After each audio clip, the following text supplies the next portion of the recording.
बाईसाहेब आपण आतापर्यंत इथंच अशा गप्पा गोष्टी छातीत बसला. चला की बिगी बिगी.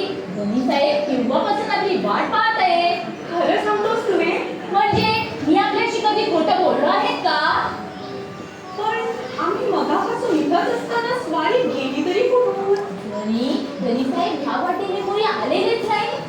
पुण्याची मोहीम पत्ते करून महाराजाबरोबर जे आडवाटेने निघाले ते आगेकूच करीत चोर वाटेने गडावर दाखल झाले. मला फिरून पाहतात तर भाईसाहेबांची स्वारी नाही.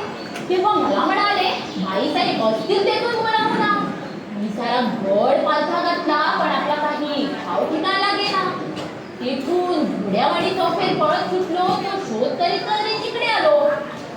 बर येतेस. हेमकणी तू पण चल माझ्या बरोबर. हिरोजींची खबर करून तुझी ती काळजी दूर होईल. साहेब रागवू नका बरं. आपण पुढे व्हा. अंबरशानं मी आलेच पाठवतो. बर हा पण जीवाला सांभाळून राहा बरं. दिवस कसे आणीबाणीचे आहेत. वेळ कधी काळवेळ हे सांगून येत नाही. त्यामुळे जास्त वेळ अशी न रेंगाळता दिवस परतायच्या गडावर दाखल हो. किती काळजी करता माझी. ताईसाहेब आपण निर्धास्तपणे निघा. सांगितल्याप्रमाणे सांज होण्याच्या आत गड गाठी याची खात्री ठेवा. बर